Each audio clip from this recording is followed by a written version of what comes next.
Taste the Daily.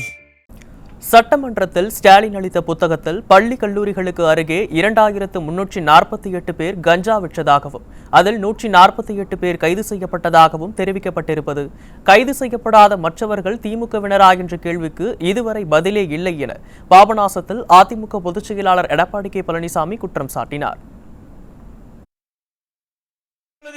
அடியோடு சீர்கெட்டு விட்டது. எங்க பார்த்தாலும் போதைப் பொருள் விற்காத இடமே இல்லை. மாணவர்கள், இளைஞர்கள், பொதுமக்கள் போதைக்கு அடிமையாகி இன்னைக்கு தமிழகத்தில் சீரழியக்கூடிய காட்சி நாம் பார்த்துக்கிட்டு இருக்கிறோம். இன்றைக்கு தமிழ்நாட்டில் இன்றைக்கு காவல்துறை செயல்பாடுகள் முற்றிலும் செயலிழந்திருக்குது. அத்தனையும் அரசியல். இன்றைக்கு இருக்கின்ற ஆளுங்கட்சி சேர்ந்த அரசியல் பிரமுகர்கள் காவல்துறையை சுதந்திரமாக செயல்பட விடாத காரணத்தினால அவர்கள் இந்த போதைப் பொருள் தடுப்பை முழுமையாக நிறைவேற்ற முடியல.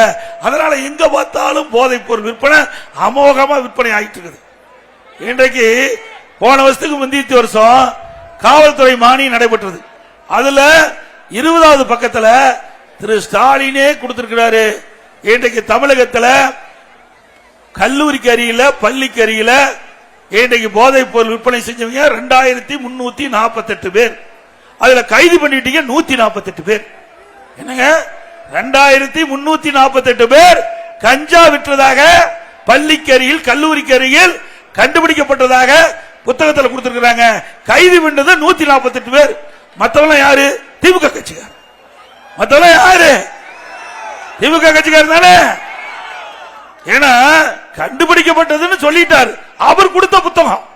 நான் திருப்பி கேட்டேன், முதலமைச்சர் அவர்களே, நீங்க கொடுக்கப்பட்ட அந்த புள்ளி உரப்படி இன்றைக்கு காவல்துறை மானிய கோரிக்கையில இன்றைக்கு 20வது பக்கத்தில் 2348 பேர் பள்ளிக்கு அருகில, கல்லூரிக்கு அருகில கஞ்சா வைத்ததாக கண்டுபிடிக்கப்பட்டது என்று சொல்லி 148 பேர் தான் கைது பண்ணிக்கணும். மற்றவர்கள் எங்க பதில காணோம், சொல்லவே இல்லை. இப்ப இந்த 2 வருஷமா அந்த இடம்பெறவே இல்லை. இந்த போதைப் பொருள் குறிப்பே இடம்பெறல. இப்படிப்பட்ட அரசாங்கம் தேவையா? சொல்லுங்க.